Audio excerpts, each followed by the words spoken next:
देखिए, मुझे भी आज अचानक ही पता चला कि उन्हें शिफ्ट किया जा रहा है मेदांता हॉस्पिटल से सीतापुर जेल। और ये भी आपको बता दूं कि आज़म खान साहब अब भी गंभीर रूप से अस्वस्थ हैं।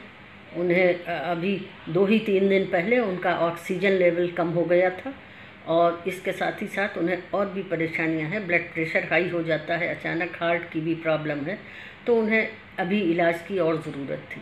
लेकिन मैं नहीं जानती हूँ कि किन कारणों से, किन वजहों से या किसी साजिश के तहत उन्हें मेदांता से शिफ्ट किया गया जेल, और इतनी गोपनीय परिस्थितियों में कि हम परिवार वालों को भी किसी को कानो कान खबर भी नहीं हुई।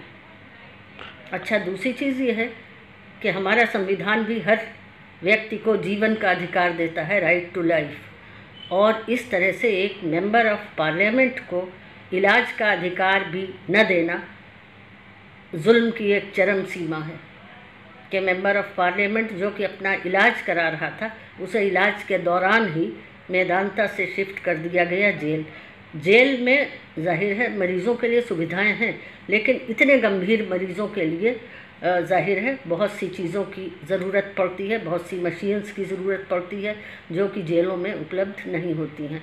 दूसरी सबसे बड़ी जो परेशानी ये है कि मैं भी 10 महीने जेल में रह चुकी हूँ और मैं जानती हूँ कि जेल 7 बजे बंद हो जाता है और उसके बाद सुबह खुलता है 5 बजे।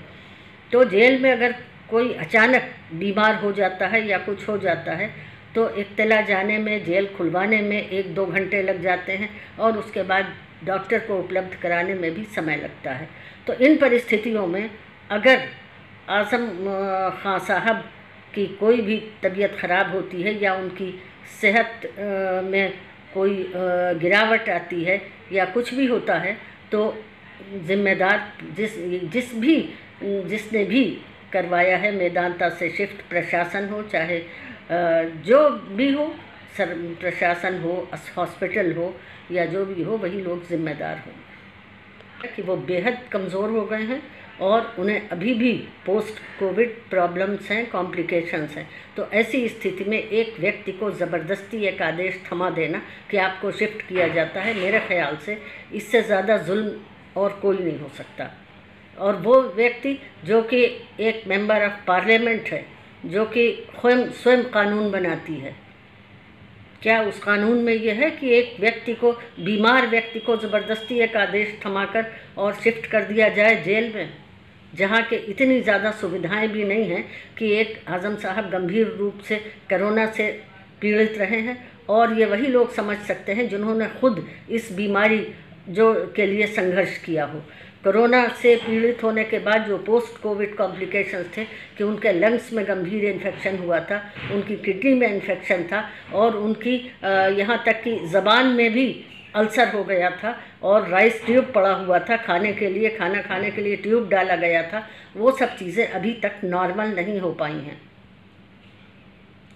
तो कहाँ इंसाफ है? ऐसी स्थिति में इंसाफ कहाँ छुपा हुआ है? मुझे किसी तरह की कोई सूचना ना सीतापुर प्रशासन ने दी, ना मेदांता हॉस्पिटल में दी, ना ही जेल प्रशासन ने दी। मुझे किसी तरह की कोई सूचना नहीं दी गई।